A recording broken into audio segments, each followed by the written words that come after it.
ईश्वर ने पृथ्वी, सूर्य और चंद्रमा का निर्माण करने के बाद मनुष्य का निर्माण किया और वह स्वयं से काफी प्रसन्न था।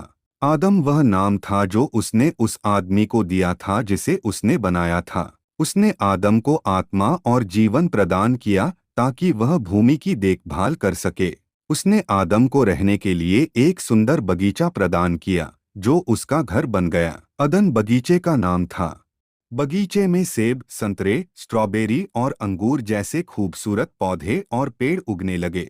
ईश्वर ने आदम को आदेश दिया, तुम पेड़ की शाखाओं पर चढ़ सकते हो, फल खा सकते हो, झाड़ियों पर चढ़ सकते हो और नदी में तैर सकते हो, लेकिन एक चीज है जो तुम्हें कभी नहीं करनी चाहिए। ईश्वर ने उसे निर्देश दिया, बगीचे के केंद्र में स्थित विशाल पेड़ के फल कभी न खाए। आदम ने ईश्वर की सलाह मानी और काफी समय तक बगीचे की सुंदरता का आनंद लेता रहा।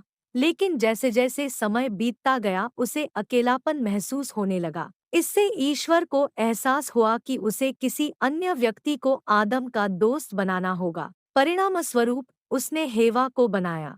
हेवा आदम से अलग थी, इसलिए ईश्वर ने उसे एक महिला के रूप में संदर्भित किया। हेवा ने आदम को साहचर्य प्रदान किया और जानवरों, पक्षियों और बगीचे की देखभाल में उसकी सहायता की। अदन में आदम और हेवा रहने लगे। उन्होंने पशु पक्षियों के साथ खूब मौजमस्ती की। उन्होंने एक टीम के रूप में बगीचे की शानदार देखभाल की। और एक दिन यह जोड़ा बगीचे के बीच से गुजर रहा था।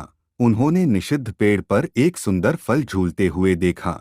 एक सांप ने पेड़ पर बैठते हुए कहा, यह अब तक जो मैंने देखा सबसे बड़ा, बेहतरीन और सबसे रसीला फल है। आदम चिंतित था और उसने सांप को सूचित किया कि ईश्वर ने उन्हें उस पेड़ से कुछ भी न खाने का निर्देश दिया है। सांप ने उन्हें यह कहकर उनकी चिंताओं को शांत करने की कोशिश की कि चिंता करने की कोई बात नहीं है, और उन्हें खाने के लिए प्रोत्साहित किया। सांप ने यह भी दावा किया कि इस पेड़ के फल खाकर वे ईश्वर का ज्ञान प्राप्त कर सकते हैं।